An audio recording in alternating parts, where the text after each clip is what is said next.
I spent decades living a life that wasn't truly mine, waking up every day in silence, pretending not to feel what my heart screamed for. I thought love had passed me by, that passion was something only for the young.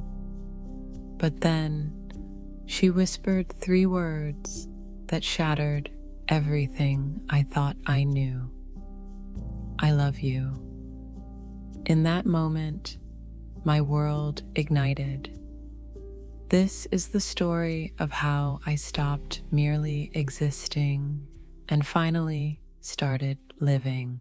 For as long as I can remember, I was the woman who did everything right. I married the man my parents approved of. I raised the children everyone expected me to have. I hosted the dinners, baked the pies, kept the secrets, and smiled through it all. From the outside, my life looked beautiful, enviable even. But inside, I lived in a state of quiet desperation. Every morning, I stared at my reflection, wondering who that woman was. Her eyes looked tired, her mouth fixed in a polite curve that barely passed for a smile. There were moments, brief, piercing moments, when I wanted to scream, to rip off the mask and tell the world that this life wasn't mine. But I didn't. I couldn't. You see, I grew up in a time and place where women like me, women who felt what I did, didn't exist. Or if they did, they certainly didn't talk about it. They married men, they had children, they played their part, and they did it all without complaint, without question. That's what I did too, for years, decades. But as time passed, the silence grew heavier, more suffocating. My children grew up and left home. My husband buried himself in work and hobbies I had no part in, and I became invisible, even to myself. The loneliness became a part of me, a second skin I carried everywhere. I didn't dare dream of anything different. I didn't dare hope for anything more. Until the day I met her. It was nothing special at first. A book club meeting at the local library. I almost didn't go. I had convinced myself long ago that social gatherings weren't for me, that I was too old to make new friends, too set in my ways to change anything. But something, maybe boredom, maybe desperation, pushed me out the door that evening. She was there, standing by the refreshments table, pouring herself a cup of tea. Her laugh, God, her laugh, was like a warm summer breeze cutting straight through the cold walls I'd spent years building. Our eyes met, just for a second. But in that second, something ancient and wild inside me stirred awake. I don't even remember what book we discussed that night. What I remember is her smile, the way she tucked a stray curl behind her ear, the way her eyes crinkled when she laughed. Her name was Emily. I told myself it was nothing, just a harmless little admiration for another woman's charm. But deep down, I knew better. For the first time in years, I felt something, and I couldn't stop thinking about her. For days after the book club meeting, I couldn't get Emily out of my mind. I'd find myself staring into space, replaying that brief moment when our eyes locked, analyzing every tiny gesture, every nuance in her voice. It was maddening and exhilarating. At first, I tried to dismiss it as mere loneliness. After all, I'd spent so many years feeling numb that the sudden spark of connection must be nothing more than my imagination craving warmth. But the truth was undeniable. Something inside me had shifted. Then, a week later, it happened. An email popped into my inbox. Subject: next week's book club, tea afterwards? It was from Emily.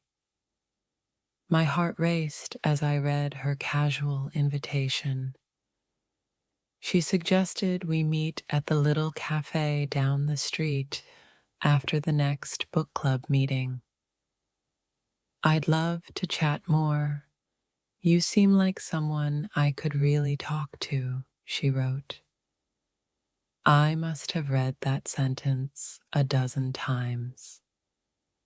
Someone I could really talk to. Did she mean it as a friend? Of course she did, I told myself. Don't be ridiculous. But part of me, the part that had been silenced for so long, dared to hope for something more. When the night of the next meeting arrived, I was a bundle of nerves.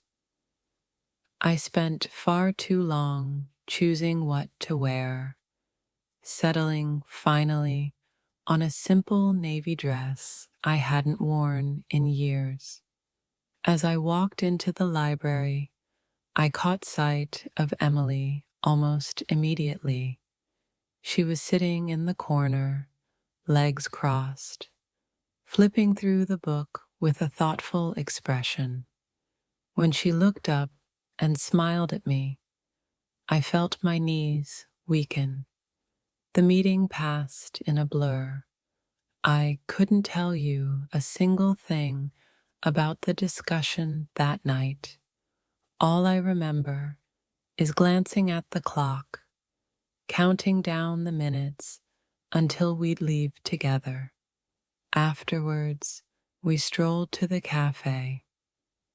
The evening air was crisp, and the streets were quiet except for the occasional car passing by. We found a table by the window, ordered tea, and talked. At first, it was simple: books, favorite authors, local events.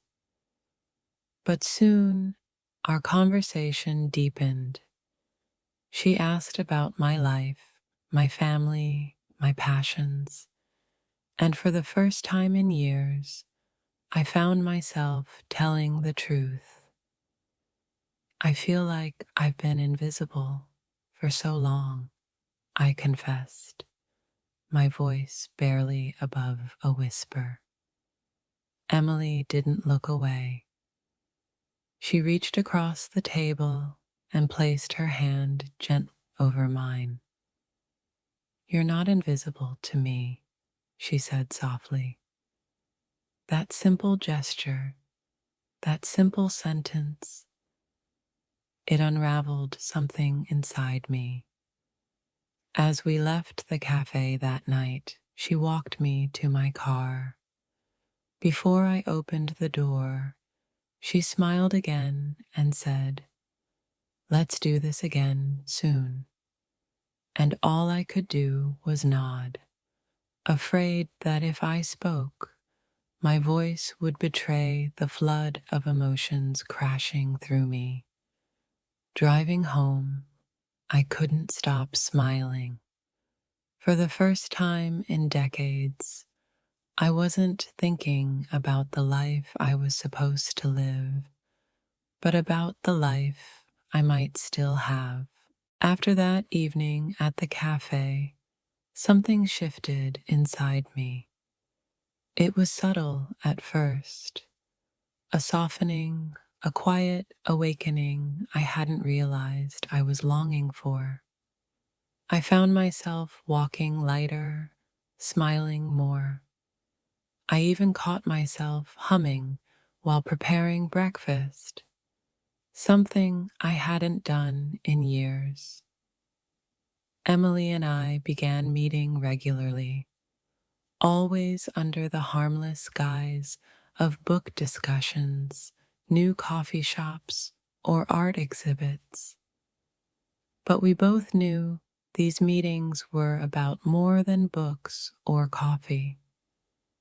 With every conversation, she drew me out of myself. She asked about my dreams, my regrets, my favorite childhood memories, things no one had asked me about in decades. And I, in turn, asked about her life. She was younger than me, but not by much. In her late 40s, single, fiercely independent. There was a boldness about her that I envied deeply. She lived life on her terms, unafraid of judgment. One afternoon, as we sat on a park bench watching the autumn leaves scatter across the grass, I confessed something that had been weighing on me. "I've never really lived for myself," I said, staring at the falling leaves. Emily didn't rush to fill the silence. She just let me breathe through it, waiting patiently for me to continue. My whole life, I did what was expected. I never questioned it. I never allowed myself to feel things that didn't fit into that box. Finally, I turned to look at her, and for the first time, I let the truth fall from my lips. I've never told anyone this, but I think I've always known I loved women. Saying it aloud felt like exhaling after holding my breath for years. Emily didn't flinch. She simply reached out, took my hand in hers, and gave it a reassuring squeeze. "You're allowed to feel whatever you feel," she said softly. "It's never too late." Those words echoed in my mind for days. It's never too late. Later that week, as I stood in front of my closet, deciding what to wear for our next meeting, I realized I was choosing clothes based on how they made me feel, confident, beautiful, rather than what was appropriate or expected. It was such a small thing, but it felt revolutionary. We met at a new gallery downtown. As we wandered through the rooms, surrounded by abstract paintings and sculptures, I felt as though the art mirrored what was happening inside me. A chaotic, beautiful mess of colors and shapes I couldn't quite explain but didn't need to. At one point, We stood before a painting of two figures tangled together, their forms merging in shades of deep red and gold. "It's intimate," I said quietly. Emily smiled, leaning in so close that I could feel the warmth of her breath against my cheek. "Sometimes words aren't enough," she whispered. My heart pounded so loudly I thought the entire gallery could hear it. As we left, she walked me to my car again, like she always did. But this time, she lingered a little longer. For a moment, I thought she might kiss me. I wanted her to, but she didn't. Instead, she just smiled, touched my arm lightly, and said, "See you soon." Driving home, I realized something incredible. For the first time in my life, I wasn't afraid. Our meetings continued, each one pulling me further from the life I had known and deeper into the life I never dared to imagine. Emily was patient, never pushing, never demanding anything of me. She simply existed in my world, like sunlight through a window I had long sealed shut. One evening, after a quiet dinner at her favorite little bistro, a cozy place with dim lights and the soft hum of jazz in the background, she suggested we take a walk along the river. The night was cool, and the air smelled faintly of rain and autumn leaves. We strolled in silence for a while, both of us wrapped in the kind of comfort that doesn't need to be filled with words. As we walked, I couldn't stop thinking about how far I'd come. A year ago, I wouldn't have dared to admit my feelings, let alone act on them. But now, here I was, walking hand in hand with a woman who made me feel more alive than I ever thought possible. Yes, at some point during our walk, Emily had slipped her hand into mine, so effortlessly, so naturally, like it was the most obvious thing in the world. And I didn't pull away. In fact, I held on tighter. We found a bench by the water and sat down, watching the moonlight ripple across the river's surface. Emily leaned back, crossing her legs, looking up at the sky as if she owned it. "You've changed," she said suddenly, turning to me with that knowing smile of hers. "Have I?" I asked, trying to sound casual, though my heart was pounding. She nodded. "You don't hide anymore. Not from me, not from yourself." The truth of her words made my throat tighten. I swallowed hard, afraid that if I tried to speak, I'd start crying. Emily reached out and tucked a loose strand of hair behind my ear. Her fingers lingered, trailing lightly down my cheek. And then she leaned in and kissed me. It wasn't dramatic or rushed or desperate. It was soft, slow, sure, like she had been waiting her whole life to do it. And now that she finally could, she was going to savor every second. When she pulled back, I sat there in stunned silence, barely able to process what had just happened. I've wanted to do that since the first time I saw you at the library, she admitted, her voice barely above a whisper. All I could do was exhale the breath I hadn't realized I was holding. I, I'm glad you did, I finally managed to say. She smiled, squeezed my hand, and we sat there for a long time, not needing to say anything else. As we walked back to our cars, she paused before we parted ways. Call me when you get home, she asked, looking suddenly shy.